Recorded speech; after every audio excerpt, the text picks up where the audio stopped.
নমস্কাৰ, আপোনালোকে চাবলৈ আৰম্ভ কৰিছে জনতাৰ মঞ্চ। আমাৰ অসমৰ হিয়াৰ আমঠু জুবিন গাৰ্গৰ মৃত্যু হোৱা আজি এটা মাহ অতিক্ৰম কৰিল। কিন্তু তদন্ত এতিয়া কি পৰ্যায়ত আছে সেয়া আপোনালোকে নিশ্চয় জ্ঞাত। আৰু জুবিন গাৰ্গৰ মৃত্যুৰ তদন্ত বিচাৰি ইতিমধ্যে অসমৰ প্ৰতিগৰাকী মানুহে ৰাজপথলৈ ওলাই আহিছে জুবিন দাৰ ন্যায় বিচাৰি। আনকি অসম চৰকাৰেও ৰাজপথলৈ ওলাই আহিছে জুবিন দাৰ ন্যায় বিচাৰি।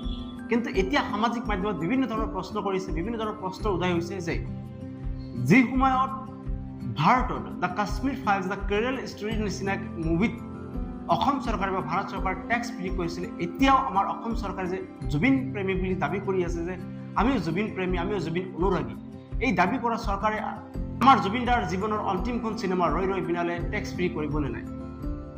যদি সঁচাকৈ আমাৰ অসম চৰকাৰ বা ভাৰত চৰকাৰে যদি জুবিন দাৰ অনুৰাগী বা জুবিন দাক ভাল পায়, তেনেহ'লে এইখন চিনেমাত টেক্স ফ্ৰী কৰিব পাৰিবনে নাই?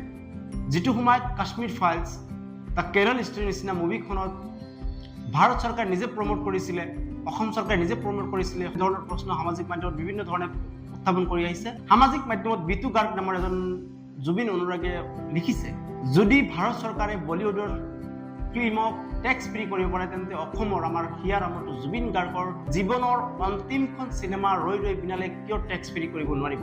এই সন্দৰ্ভত আপুনি কি ভাবে? জুবিন গাৰ্গৰ জীৱনৰ শেষ চিনেমা ৰৈ ৰৈ বিনালে অসমত তথা ভাৰতবৰ্ষত টেক্স ফ্ৰী হ'ব লাগে নে নাই?